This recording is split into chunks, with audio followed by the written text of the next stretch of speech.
We are checking in with the Target 12 investigators this morning on efforts to reform policing in Rhode Island. The controversial Law Enforcement Officers' Bill of Rights, or LEOBOR as it sometimes is called, was on track to be amended this year.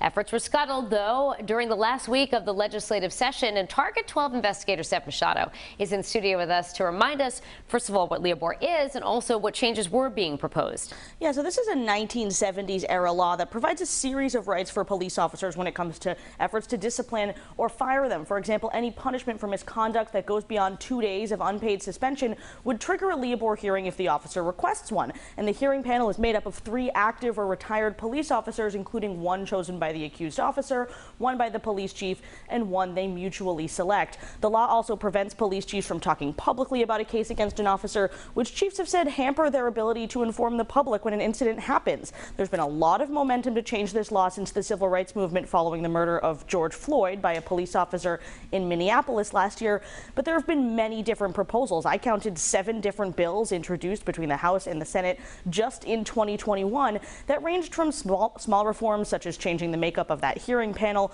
to an outright repeal of LEOBOR. And, you know, 2 of the lead sponsors of these proposals to reform LEOBOR spoke out earlier this week about the fact that none of these bills were moving forward. So what did they have to say?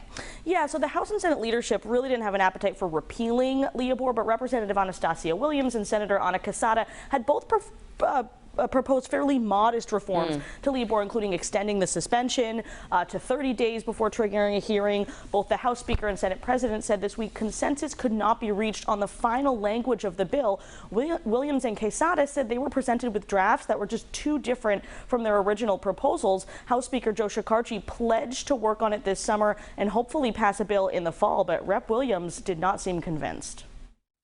Hopefully is a big word. If is a big word. When you give your word is supposed to be your bond. It should not have to take everything that has to do with the community of color. It's always the next year, next time, if and when and hopefully. But at the end of the day, after this press conference, I can rest assured that we probably won't get anything come the fall either.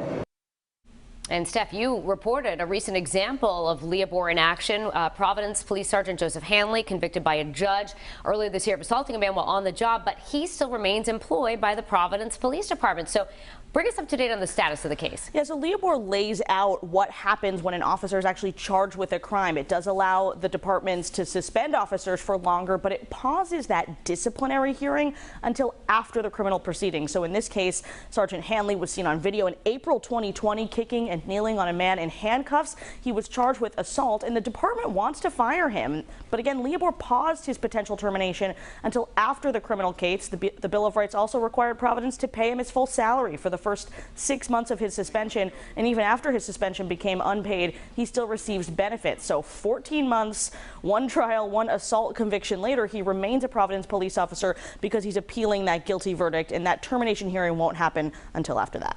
All right. Well, Target 12 investigator Steph Machado, thank you so much for joining us this morning.